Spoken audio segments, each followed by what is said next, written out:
So this course is just a basic introduction to the operations and principles of SAP, and it's based on a fictitious example or a model company that is called the Zambike. So it's just a basic. So we'll do well to introduce you to this course, and from there we believe you are going to pick up. Those of us that are interested will also pick up some other certifications as it is. Also, the department, I will try and talk with Prof and see how far. There is another certification, a higher one that is higher than this. That's a step 10, so which is more detail into SAP. So today we want to look at the enterprise systems knowledge 1, and as it forms as a case study of the Zambike Model Company. We'll just take ourselves through what enterprise systems is, and see other types. Sincerely, SAP is just one type of enterprise systems. There are other types. There are other competitors that offer similar um, service. So we're going to walk through ourselves through what enterprise system is. So enterprise system as in a general case. Then from there, we'll see how applicable and how this SAP comes into a solution provider in the in the enterprise system and problem. So let's move on. So today, as I said, we're going to look at the enterprise systems knowledge 1 as the case study of the Zambike model. So in this class, we're going to do a little definition and evolution of the enterprise system. So what is the market? What does the market look like? The basic introduction to the implementation phases. What are the requirements if you want to, as a vendor, what are the requirements that is necessary to be on the SAP platform? Then we look at the model company's blueprint. So we just look at the Zambike case study and see what are the basic things that are required. And also we'll look at the software life cycle of the ERP. So now let's move on. So enterprise resource planning. You will hear enterprise systems, you will hear enterprise resource planning. So we're going to see how these terms are being used and the distinction between these terms. So for ERP is enterprise resource planning. ES is enterprise systems. So enterprise resource planning, so system is a comprehensive software package that incorporates all modules needed to run the operation of a business. Now, it is a solution to a business. Let's take an example of a business. For example, I have a shop where I sell, say, Indomie noodles. I will have my customers. I will have those that are supplying me. I will have maybe a store manager. I will have maybe one errand boy that helps me to offload and load on to my when I have goods and all that. So that is just a simple. So when a customer comes, he places an order. If it's an online, if I have an online platform, if I have a physical, he comes and pay cash or makes a transfer, collect his goods, or I ship his goods to him from my warehouse. And when my warehouse is being depleted, I have to inform, maybe do pre-fill, the maker of Indomie, and say, okay, I need this particular kind of particular number of quantity of item, and they supply me. So that's just a small case of business. So if I am able to use a particular software to manage this business process, what you have just incorporated is you have just migrated your business into an ERP system. So all the operations, everything is being controlled using a software or a system. So from the ordering from the manufacturer to the ordering from my customer to the shipping to authorizing my warehouse to release goods from his warehouse, and everything can be done using a software package. So I don't need to start running from pillar to post, asking the web manager, oh, do we have this, do we have that? All I can do is just to use a software to manage him, and it's going to deliver as much as it can using that software. That is what the enterprise resource planning system is. It's just the use of a system to control all your business operations. Everything around the business are done not manually, but on a system. So it is a type of an enterprise system. An enterprise system, it should include the following modules: manufacturing, operations management, accounting and finance, human resource, sales, and purchasing. So these 5 elements forms the I will not call it now the modules of an enterprise resource plan. So we see manufacturing, we see that talks about production and everything that has to do with the factory and plant, finance, transactions that has to do with money and payment, human resource, recruitment, sales, very important. Talk about those are in charge of giving your customer orders, making payment, following up on customer marketing, and also purchasing. Talk about those that are in charge of your procurement of raw materials. Now you can see that this modules covers entirely what the operations look like. So each of these modules are expanded on the SAP or in enterprise system. So enterprise system takes care of all the activities that are involved in each of these. So now, what are now the evolutions? So we'll be very fast in our class. What are the evolutions from we see from material requirement planning, we see for manufacturing resource planning, down to enterprise resource planning, down to enterprise resource planning 2, enterprise resource planning 3, and currently now we have enterprise resource planning 4. So it's just an evolution. Now let's see. Now before enterprise planning, the manufacturing system started with materials requirement planning. Materials are needed. So what the manufacturing does is basically is to have materials. So in the process of, okay, let's get material A, let's get material B. And basically at that time, everything is done manually using your bill of materials. So the manufacturing was more concerned, not about them, not about the customer, but the focus is on material, getting the material. Now, as time went by, it went beyond, manufacturing went beyond just returning materials, but also looking at the entire plant, entire manufacturing.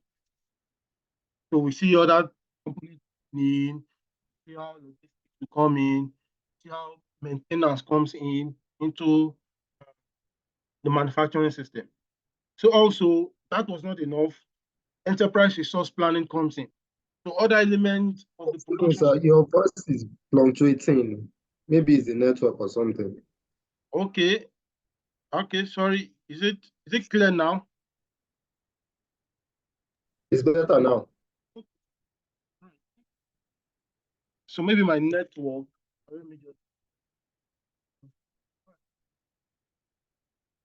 So we see now we are now in the era of enterprise resource planning. The manufacturing system is not just materials alone.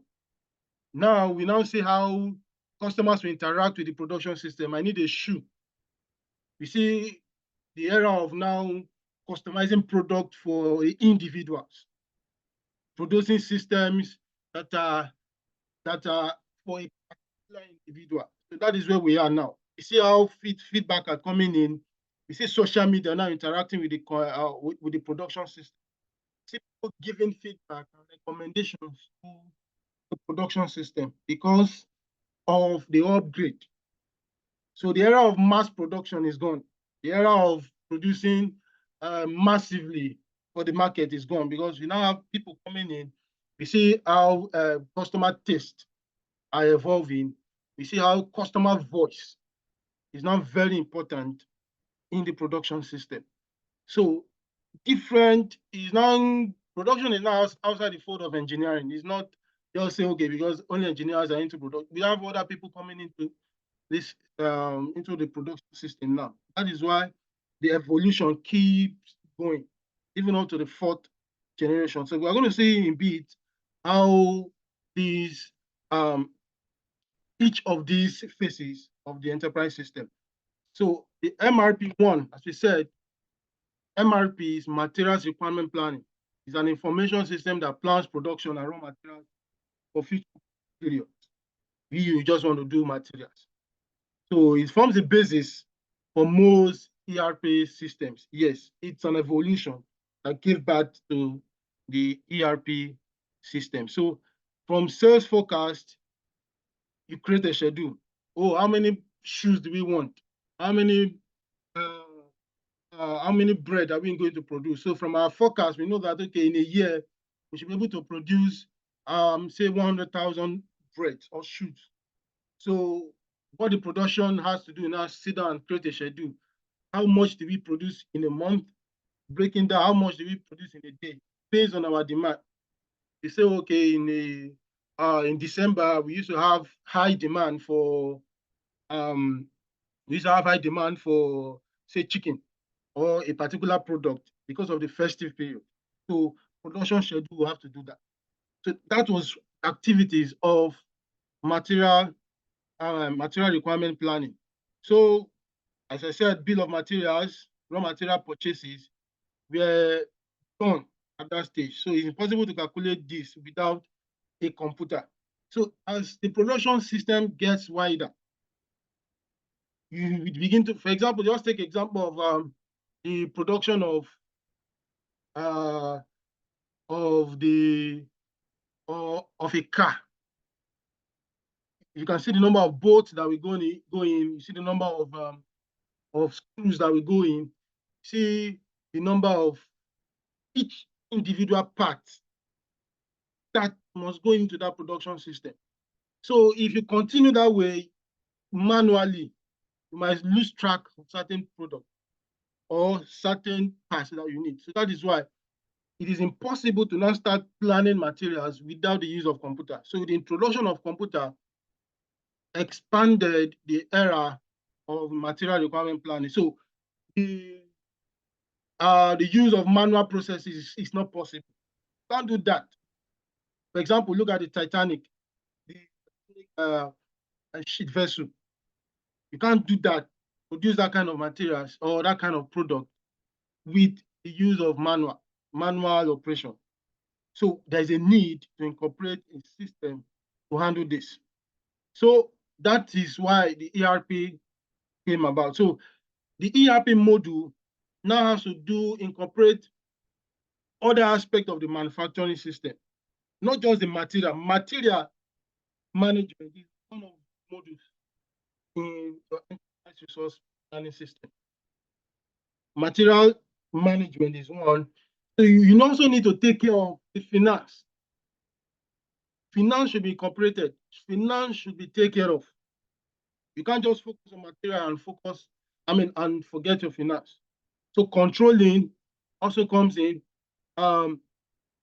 project management, project system, workflow, accounting, logistics. Now the importance of these modules were evident because of the complexity of the manufacturing system. So this other aspect needed to come into the production system, into the production system that gave birth to the ERP. So there's a statement here that says, yes, ERP is often referred to as a back office.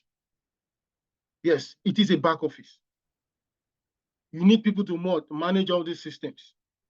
So these systems are very important, from an offshoot from materials to logistics to finance to now customer voice to even the use of AI.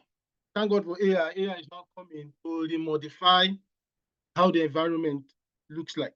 But don't forget, the basic is the materials requirement planning.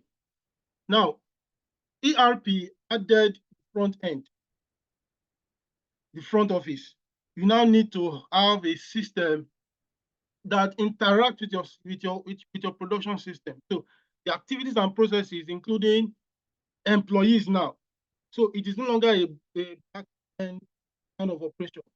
It is now available to the public. Even your employees can make their input. Even your competitors can make their input. You can begin to receive critique of your production system. You see other connections too. People are now interacting and interfacing with your system. So that gave back to the ERP2. So it has connections outside the enterprise. We have your PLM, your CRM, your supply chain management, and other modules that are involved. So logistics are involved. Remember, and again, I need to emphasize this, that for each of these evolution is a build on the former. So you don't just throw away the former, yes, and take in new. No, it's a incorporation of other modules. So the higher it goes, the wider it becomes, incorporating other modules. So other aspects are now incorporated, including portals and business management. So we now move on to the ERP3. Now, what is the difference between ERP3 and ERP2? The basic difference is that there is direct contact, there is social media incorporation, and there are various data streams. Your customer can begin to give you feedback. There's customer input, there is sales, there is marketing in real-time use of data. So you can get pulls, feedback immediately from into your system. So you have a place where your customer can easily tell you, the show I got yesterday is this. So you can easily make a record. So social media is incorporated. You can easily get instant critique of your production system. You have real-time chat. A customer can take on the production manager and send him a mail or a message directly, and the customer can get a feedback and reply immediately. So these are the upgrades in each of these and systems, from materials requirement planning, manufacturing resource planning, to ERP1, ERP2, and now ERP3. So as I said, there is an upgrade even to the ERP3. There is now incorporation of AI, artificial intelligence. And that is the next generation of enterprise resource planning that we are going into, where you see you can chat with robots. You can have artificial machine learning. You can have artificial intelligence coming into play. You begin to mimic the environment of your customer to produce goods that are exactly what the customer wants. That is where we are going. All of these are being incorporated into the enterprise resource planning. That's why software providers or service providers like SAP and other enterprise resource planning are also evolving based on the need and the environment that we find ourselves. So what does the ES enterprise system market look like? There are top 5 ERP vendors. At the start of the century, they were nicknamed the JBOPS. 4 years later, only OS will remain. So who are these big 5 vendors? You saw SAP, PeopleSoft, We see BAAN. We see Oracle. So JD Edwards was part of it. We see how takeovers are coming, and now we just have the two of them basically. That's the SAP and Oracle. So there are a lot of consolidation that this companies bought shares or they purchased other companies, and are a lot of takeovers that have taken place. But out of these, SAP remains the biggest of it. So the other ES providers that exist in the market, Oracle still exists, Microsoft still exists, and a couple of them. There are others.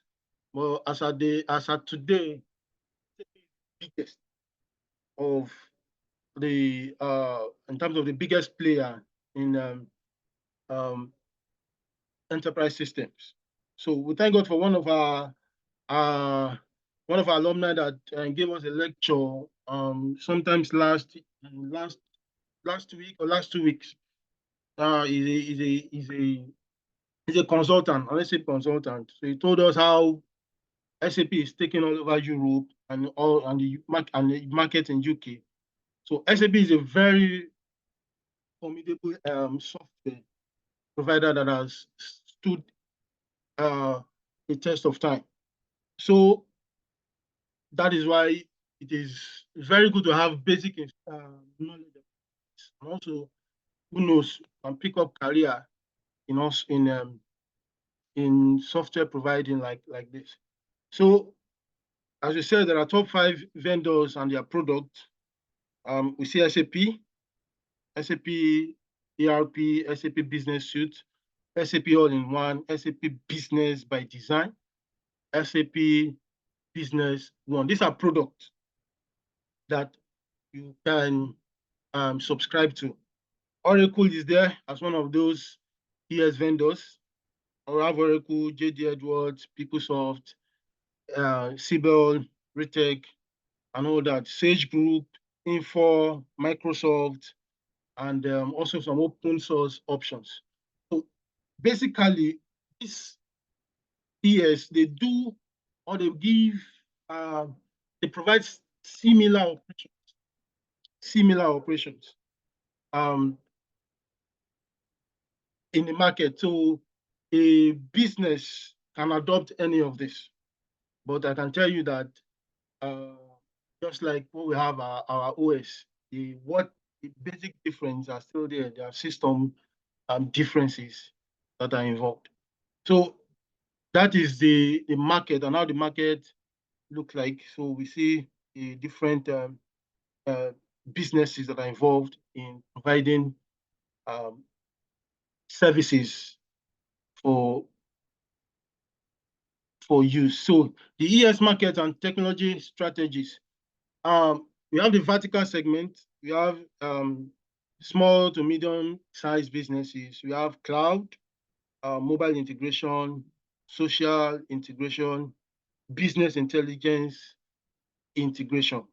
So these are some of the technologies that are involved in enterprise systems.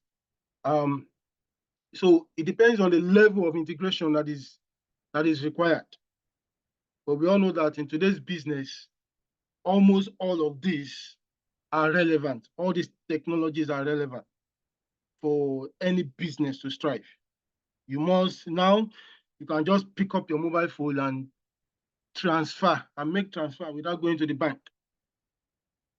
You can have a chat, social media integration. Business can get pulls, get information, real-time information from the market. Then the business has been incorporated from top to bottom. It manages every aspect of the business, from even security. They are all now part of the business. So small and medium businesses are packages for them. There are packages for them. And also we see cloud. Now cloud is now offering very good services to us. You can now have without even having a Microsoft Word on your system, you can do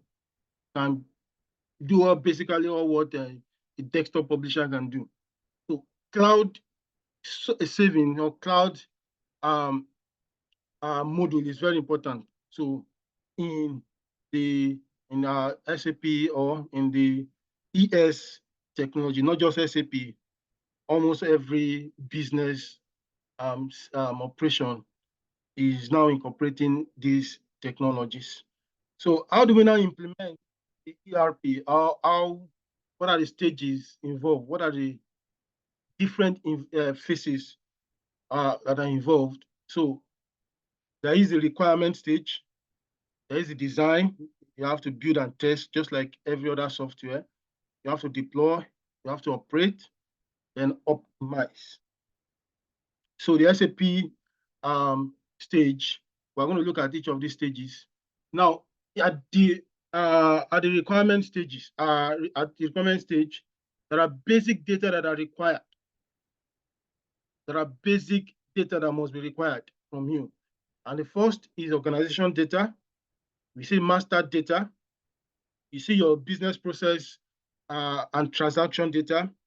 Then your reporting data. Now, what is an organizational data? It just talk about the structure of your business. For example, if you have, it will require what is your business name, what is how many plants do you have? Are you going to have a plant in Lagos, in Ibadan? Are you going to operate a storage firm?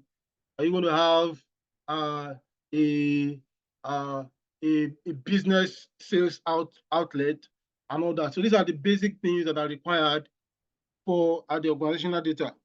Now, your master data would take care of information about person incorporate your vendor, where they are, what are they selling, what are the materials, what are your products, what are the things that are now specific to individuals.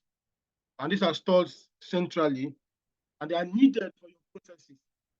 If you want to make a transfer, you need certain information. What is it? What is the person's name? What is the person's account number? So these are the basic information that are stored under your master data. So everything that has to do with your vendor, everything that has to do with your customer, the product that you sell or the raw materials that you buy are information that are required under the master data. Now, we all know that when you are making your business process, there are certain documents that are required, certain documents that are being processed or that are being generated that takes care of, that shows evidence of your business processes. For example, I take my example of the transfer. Once you make a transfer, a receipt must be sent to you. So that receipt is an evidence that a transaction has taken place. So also, if you make a procurement, a PO order must be generated, say a PO order, a sales order, or whatever kind of data that are required. So these documents are needed or are generated during your business process. So you need to specify how these are being done, what information to be captured on this level. Then also your reporting data, secondary data, and some other things that are generated during the business process. So, for example, if you are sending a report order, a report to a vendor, it's going to be different from what you are sending to finance or what you are sending to warehouse. So all these are some of the things that are being specified in the design phase of adopting an enterprise system. So these are the levels that are involved. So the first level is organizational data. It talks about, as I said, what the business stands for. What is the business name? what are the various plants that are involved? Well, what are your selling points? Do you have a sales point? Do you have operations in Africa, or several continents? All this must be specified at the organizational level. So the next is your master data. Your master data will take information from organizational data and also information that are particular to people, to place, to product that are stored centrally. So, for example, a vendor must have his own page on our SAP or on the enterprise system. So everything about a particular vendor, we must see it. So what does he sell? What is his price rate? What is his commission or tax? Whatever information that you have to specify must be done under the master data. So the next is your operation. So between finance, or between the purchase group, or the between a purchase group and a vendor, there must be a transaction that must take place, and there must be a report or document that must back this up. So these are the different level of data that are required. So we see that from report down, so for organizational data, you can't easily change organizational data as much as you can easily change report. So we might have a PO that we want to go, well, let's increase the number of orders that we want to do, or let's increase the number of sales, or a customer returns a particular sales order. Oh, I need to increase the level or the number of quantity of product I want to buy. So at the report level, that can be done. But at the organizational level, it is not easily done. You can't just wake up one morning and begin to change your business name or that. So it has to go through a lot of processes. For example, our company can expand. Oh, we just opened a new site in China. So we need to specify that at the organization. It takes a lot of processes. So once a organizational data changes, several others will also change. So that is why the criticality is on the downward. So it is in that order. So you can't easily change certain information in the software. So this is the just a flow chart or a flow diagram or a diagram about the organizational data that are required. So we see client. A client must have a company code. Now, the company code, you see purchasing group, you see your purchase group, you see the shipping point, you see your plant, you see storage. Now, these are examples of organizational data that are required. So you see your sales group, you see your sales area.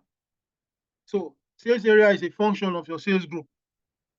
So we see the sales division, and you see the distribution channel. So from there, you see the sales office, you see your sales group. Now, the hierarchy is also specified. Now, a division must have a sales office, and a sales office must have a sales group. So also, a purchasing group must be specified for a plant. A plant must have a plant should have a storage. Now, a plant having a ship point. I remember one of my exams in SAP, a certain question was asked around this relationship. You can see that a shipping point cannot be attached to it is attached to a plant. So a plant should have a shipping, also should have a storage. So we see a relationship about the data and the elements that are needed to be specified. So take time in your notes to go through this relationship and study this basic information or this element of organizational data. So certain questions might be asked in your exam and say, which of the following is not an organizational data element? We'll give you a list of purchasing group, purchasing a plant, a storage, and what other wrong options, or two other wrong options. So take note, for the organizational data, you have to specify certain of this element, the purchasing group, company code, the plant, the storage, shipping, the sales organization. Sales organization is divided into a division and distribution channel, and also a sales area.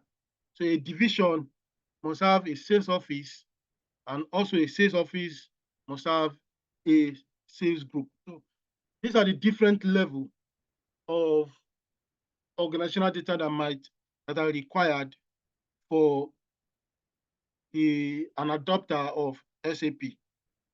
So the next, okay, just an explanation of the different data. A client, a self-contained unit in SAP. A client is self-contained. So a client, say, is representing a company, must have his own master records, and he must have his own tables. So an independent unit on the SAP is a client. So a company code represents an independent accounting unit. And the keyword there is an accounting unit. So that company code has its own financial statement.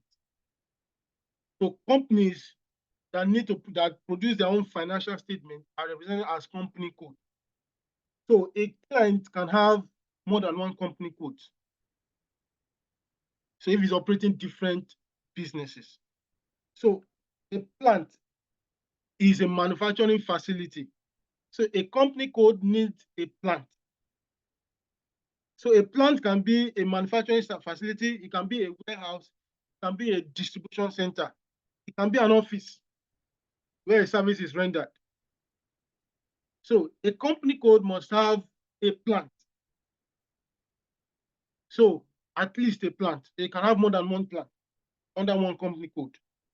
So storage locations is another data that is required. So storage locations where products are differentiated within a plant.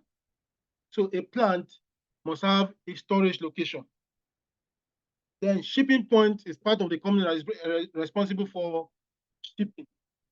So at the different level, a storage location is attached to a plant. A shipping point is attached to a plant.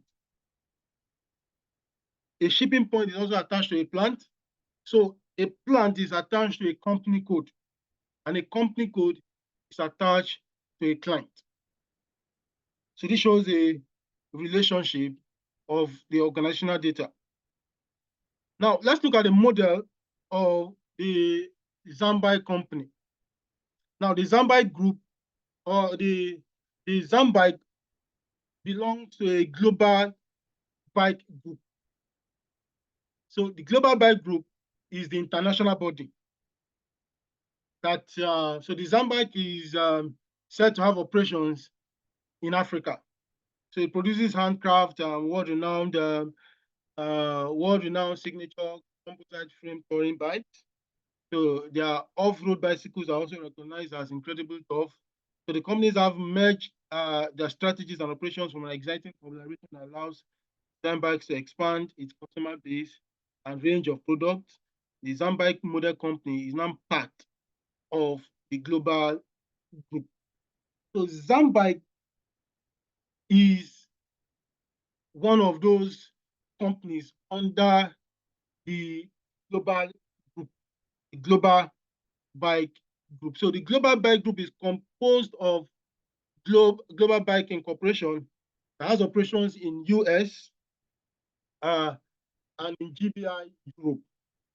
In the US, you have the Dallas facility that manufactures products. And it has, so the product, it has a warehouse that distributes to the central US and the internal market.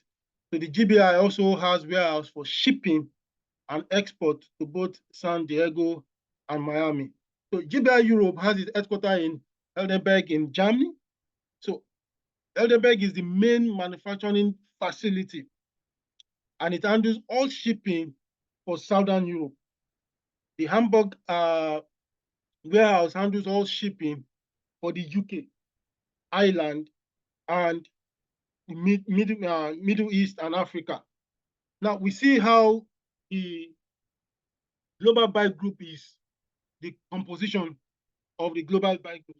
That is not our case. We're looking at the Zambike. Now, Zambike produce, so from there, we see how the GBI Europe has its operations supplying product to the Middle East, to UK, and to the UK, Ireland, to Middle East, and Africa. Now, the Zambike is one of those companies that is under the global bike group. So we have a case study here. We have an exercise. It says, let's produce the business blueprint for the new Zambike model company. What are going to be required? Organizational data, master data, organizational data, and then reporting data. We're going to see how these are being used for the Zambike case study. So what clients, company codes, plant storage, location, and shipping points are needed. Now, this is the organizational structure of the global bike group. So we have the client. Our client is one, which is the global bike group. The global bike group has 3 company codes: GB Incorporation US, the Zambike Company Limited in Africa, then GB Germany, GmbH. So we see a client having 3 company codes. Now, what are the plants? They have the GB Incorporation US has 3 plants. Zambike has 2 plants. And that of Germany has 2 plants also. Now, let's dwell on our Zambike. Zambike has 1 shipping point, which is in Lusaka. And the question is that why no shipping point in Mugwi? I'm going to answer that as we expand in our class. So this is another expansion of that. We see Lusaka here having trading goods, semi-finished goods, finished goods, and miscellaneous. Now Mungwi has raw materials, semi-finished goods, finished goods, and miscellaneous as storage locations. The question is that why no raw materials in Lusaka? Why no trading goods in Mungwi? So I think from here, we will be able to answer our question. Now, let's go back to the previous slides. We see shipping points in Lusaka. And the question is that why no shipping point in Mungwi? Mungwi takes care of production alone, producing for warehouses in Lusaka. So in Mungwi, Mungwi does not trade finished product. So Mungwi does not have a sales point. It does not deal with the sales of product. It is just a plant that produces for the warehouse in Lusaka.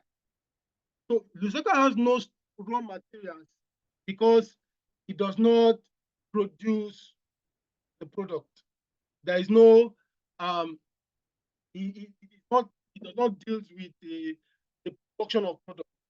So what is going on in Lusaka is majorly plants are into assembly of the final product or semi-finished goods. So raw materials are shipped into Mungwi. Mungwi produce the product, finished product, semi-product, and transport them back to Lusaka. So the question is that why are there no trading goods in Mungwi? So one of the best answers is just that Mungwi has no an SD, a sales point. or it says it doesn't have to do with trading of sales of the finished product. It's just a plant that produces the product, have its warehouse, and ship them back to Lusaka. So this is an example of how the tables look like in the SAP platform. You see some codes, and you won't want to bother yourself with those codes right now. We're going to see a lot of that when we, in the course of the study. You see plant MU00 is the way of specifying information or data in the SAP. The plant LU00. So for a Zambak example, MU00 stands for the Mungi plant. MU stands for the Mungi plant. LU stands for the Lusaka plant. You see also FG finished goods, MI miscellaneous, RM raw materials, SF semi-finished goods. So these are how information or data about certain products are stored in the SAP. So you see a lot of codes when you start your workshop. You generate a lot of documents that you see a lot of codes on them.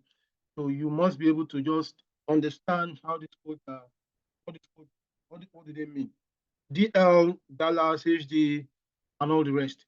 So these are how the data has been specified in the SAP table. Now, having talked about it, we have the master data. She said master data has to do with the individual places, goods, places in the SAP.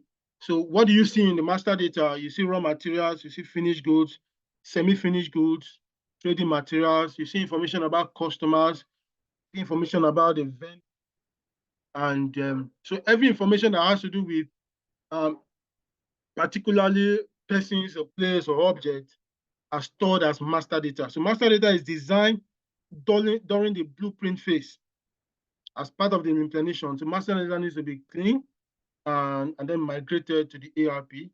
They are stored centrally and shared among different business processes and applications.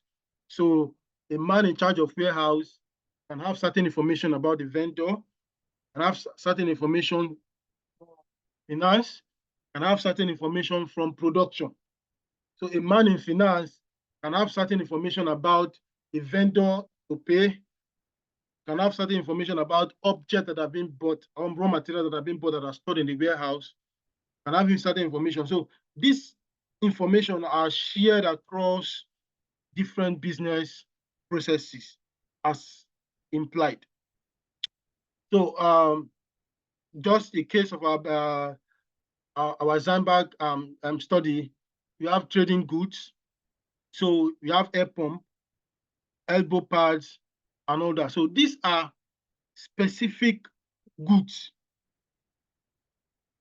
or information. So once you need an information on these goods, informations are available on the system. You want to see information on the air pump. So once you select the air pump, you see information about it, you see the price, you see the tax that are involved, you see the materials that is made of.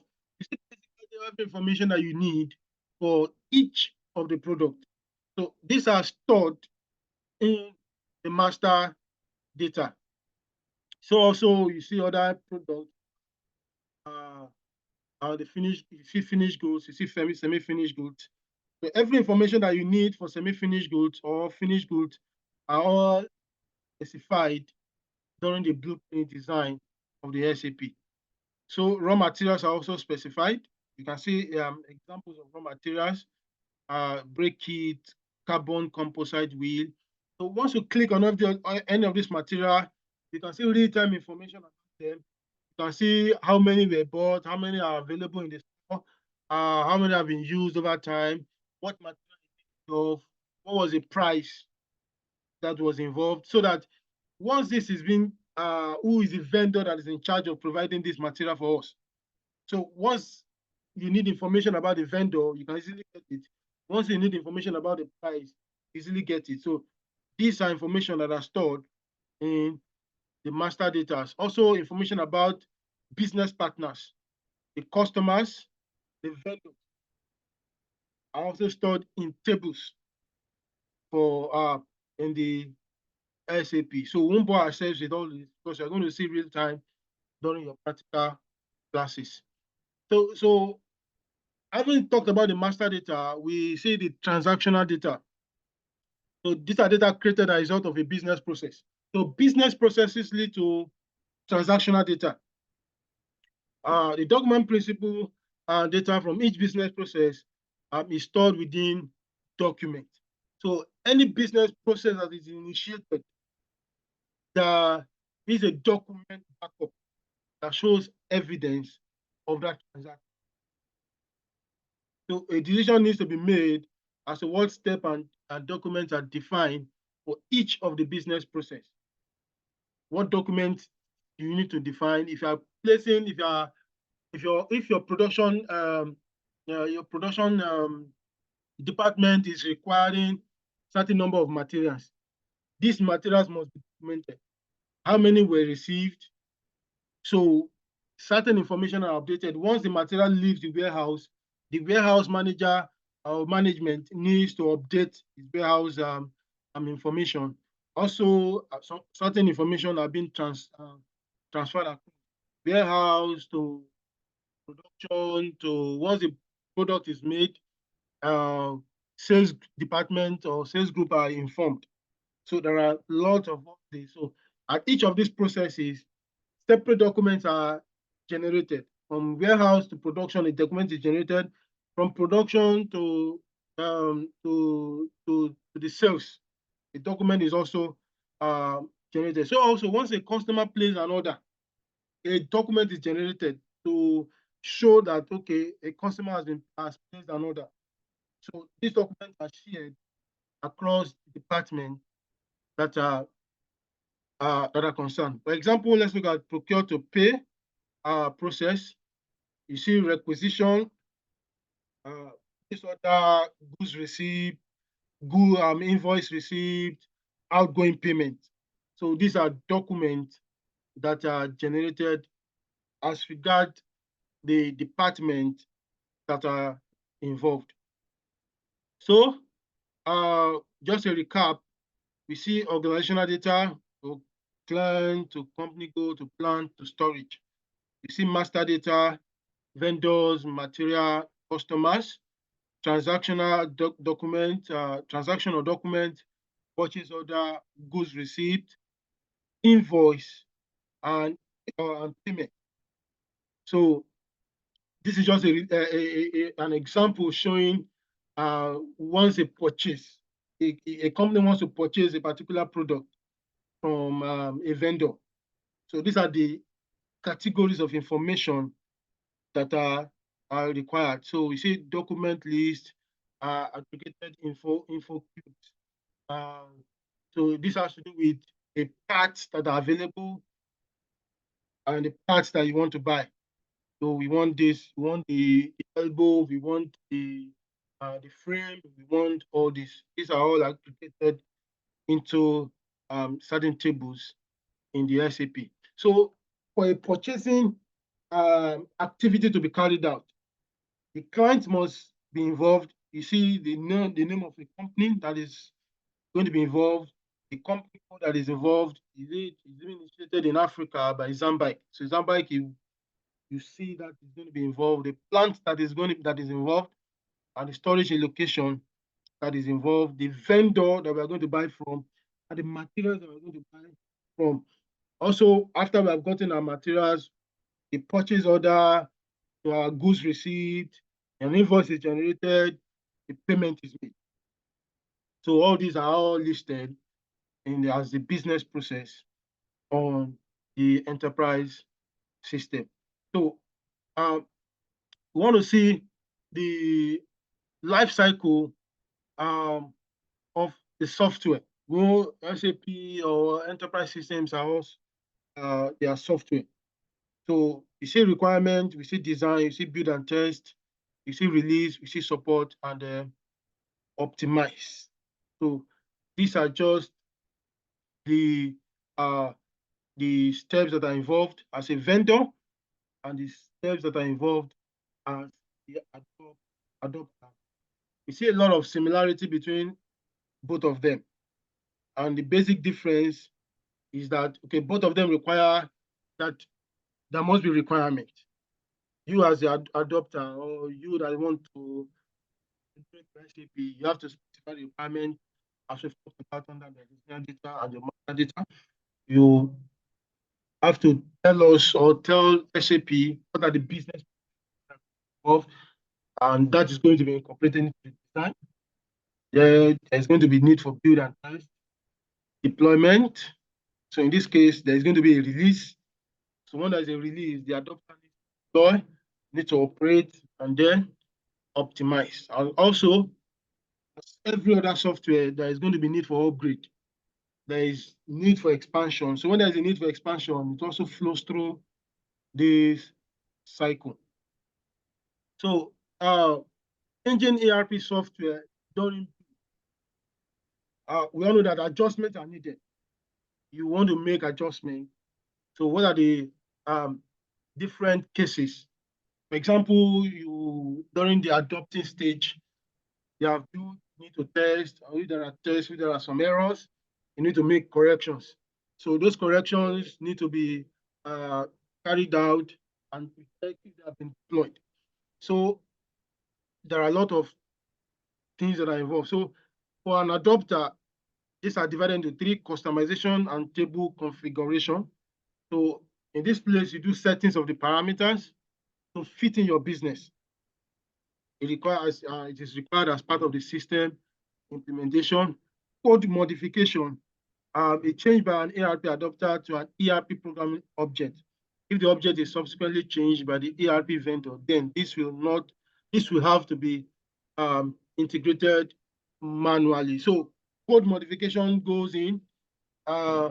Since a client is coming onto the SAP, a lot of modification is done to suit the vendor. So a clause is said here that if a change is made by the vendor or a change is to be initiated by the vendor has to do that, can do that manually. So other programming options. So the ERP adopter develops his own programming object within the area set aside for adopters object. We all know that software can be a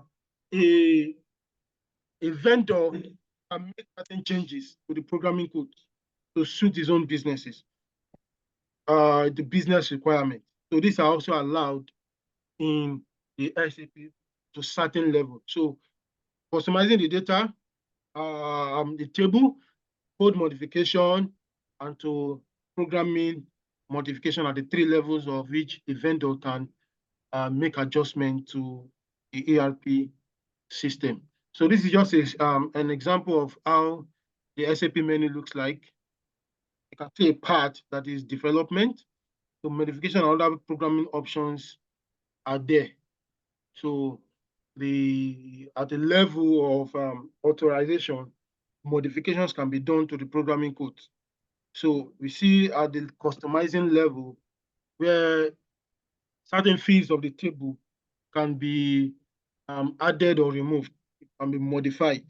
Or you want to add, for example, for under your master data for raw materials, you want to add color, you want to add this allowed under the customizing other table configuration. So ERP software changes.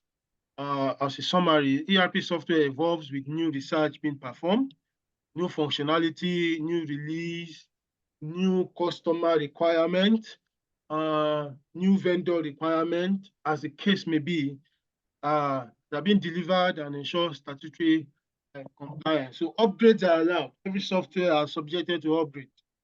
As we looked at during the evolution of the ERP, see how upgrades have been on and on. So you as a vendor might decide, I need certain particular features, or these are the new trends I need to incorporate into to the software. ERP also can come up with their own new release or new upgrades also, just to make the software easy to use. So it can be done. So it requires assembly, implementation, and table configuration to fit the business process. Organization data is considered customizing and is hard to change. It has a development environment for modification and other programming options. Just what we said, and modifications can be done. ERP adopters can influence new functionality. As we said, your adopters can also adopt new functionalities.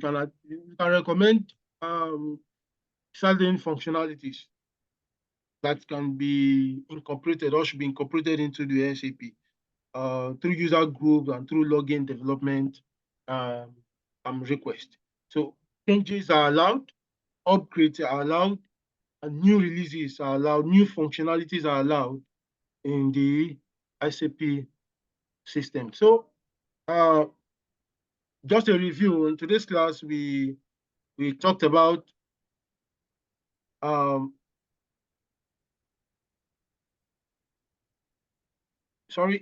we've talked about the definition on and evolution of the enterprise systems. We see how the market looks like.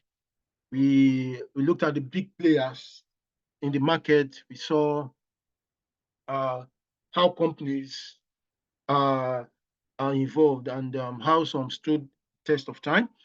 We also dwelt on the implementation phase. What are the basic requirements that are needed from organizational data down to your master data, down to your transactions, and also the reports that you get, and how you, what are the basic things that are required in each of these phases. We saw the model company business blueprint or the Zambike.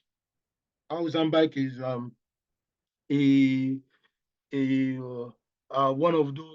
one of the company codes under the global bike group. You see the possibility of a client having more than one company codes. Then a company code can have more than one plan. Then plant can have a storage facility. So we saw how those information are needed under the Zambike case study. So we also looked at the division in the software lifecycle, both for the vendor and both for the adopter. And we see the freedom the adopter has in customizing the ERP software, and also the possibility of also the provider making new release, adding more functionalities, and also how they can and the level of engagement of the vendor in terms of customization and adjustment in the SAP. Yes, so that brings us to the end of the class. I think I will need to take reactions and feedbacks, and also if you have any question. So let's take questions now, and then let me hear your reactions. Thank you very much. So I don't know if anybody has a question. Yes, Jalili. Yeah, good afternoon, sir. Thank you very much for the exposition.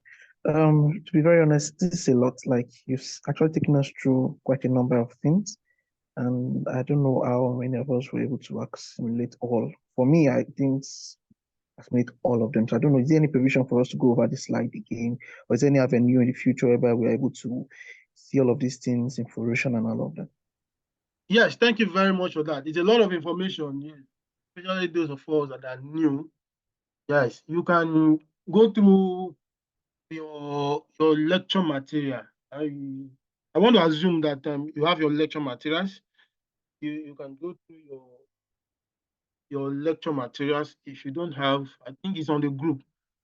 Prof will have dropped a lot of materials on it. You can study this.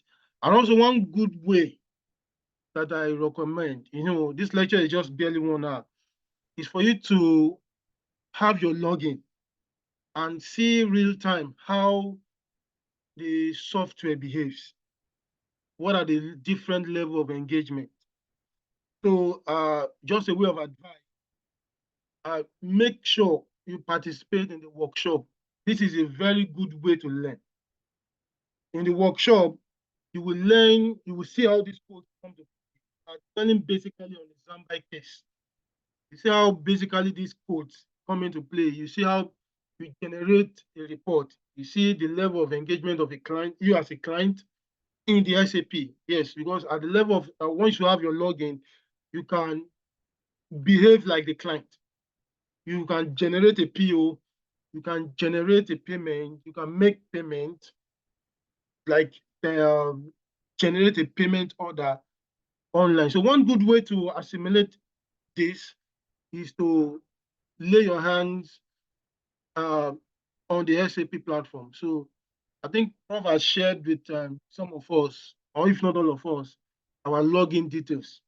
So you can go on the platform and make a lot of navigation around.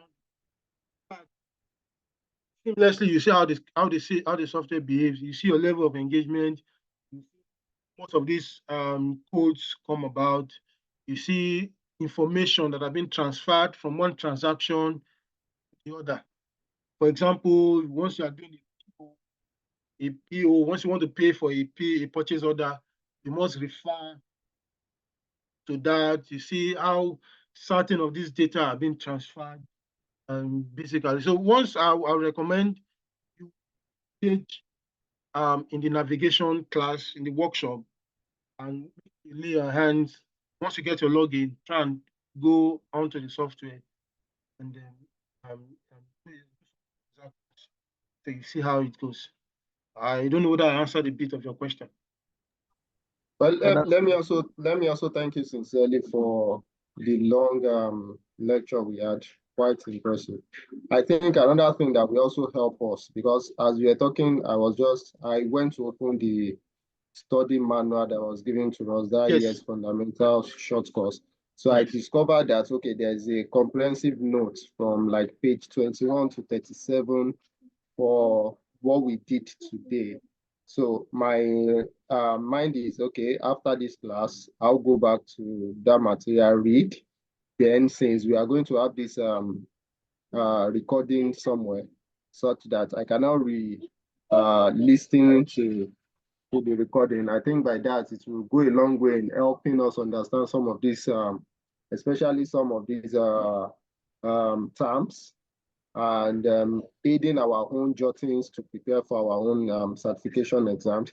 So I don't know if we can know beforehand the next module or what we are doing next, so that we can retire to that book and read it ahead, so that when you are now talking in the class, it will just be like more like summarizing what we have done before. I don't know if that is possible. Thank you. Yes, thank you very much. Yes, I will share with us a timetable today, or at most for tomorrow morning. A timetable so that you can know your lectures ahead. Yes, if you do not have your study material, please signify in the group. I'll ask Prof if I can drop that on the group. You have your study materials, and also this lecture is recorded live. You can listen to it again. Yes, you can listen. We'll make it available for every one of us, not just the slide. I wouldn't advise us to just dwell on slide. The short course study material is more comprehensive. It has a lot of information that you need. So just study, and you get used to it. And also, once you are studying, there are some tiny bits of information that you need to take note of, because your certification exam is a bit tricky. Let me just give us a first hand. Exam is such that it's not a regular exam where you write an essay or you underline or you pick one. Sometimes the exam might say which of these is not part of the answer, which is like 2 or 3 wrong options. So you have to pick the 2 or 3 options, and there is negative marking per question. So just study. It's a very simple course. It's going to be very informative. Just study, as we said, you can study ahead. The materials are going to be available. The timetable for the will be pasted on the group so that we can read ahead, and also endeavor to get your login. For each of the module, there is a practical session attached to it, or a workshop. There's a workshop. So once the theory aspect is fantastic, but if you can get into the software and practice that module, real time in the software, sincerely, it's going to be very easy for you. You won't have any problem. So thank you very much. Any other comment or question? Good afternoon, sir. Yeah, good afternoon. Thank you for the knowledge sharing. I really appreciate that. So you make mention of the workshops. Is it going to be physical workshops where everyone is going to be lay their hands on the systems, or is it going to be virtual? Or is it going to come up after the whole class, or immediately after the class? This course is designed so that after each class, you lay your hands on the software. You can go in and it's going to be is virtual. So what I mean by virtual is that you are not required to physically come to any place. The software is available online. So once you have your system, you can log and your login details. You will log into the platform, and you can make your the workshop has navigation instruction. So you don't need to struggle with it. There are instructions for each of the activity that's required in the workshop. So you just follow through the workshop, what is required for you. You take it step by step, what is required. So at each step, it will show you, there is going to be a screenshot of what is required for you to get. So that if you're getting anything contrary to that, then you begin to let me trace my step back. So it's going to be self-done. You're going to do it yourself. You get, it's going to be virtual. Okay. Once you get your login, you can just go into you're going to share you the link, you go into the website, do your navigation. Okay, there is going to be an instructor on the website, right? On your study manual, there's an instruction on your study manual. Oh, okay. At the end of each lecture. So also the timetable is designed such that at each lecture, at the end of each lecture, you would have to you'll be instructed to carry out your workshop. And that can be done anytime during the day or anytime at your leisure time. Oh, okay. Thank you, sir. Yeah, thank you very much. Yes, any other person? Yeah, we can share comments, reactions, and feedback or concern that we have before we call it a day.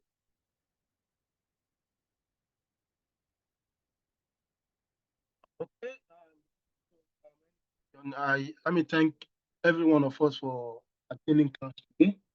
So tomorrow we will have another class. Yes. It's going to be it will be shared on the platform. Yes, as I said, the timetable will be shared on the platform, so we know the next step and the next study to make. So I want to thank every one of us for being in class today. Let's meet. I want to say bye. Thank you, sir. Thank you very much. Thank you. Thank you, sir. Thank you, sir. Thank you, Thank sir. you very much, sir. Thank you. Thank you so much, sir. All right. Thank you very much.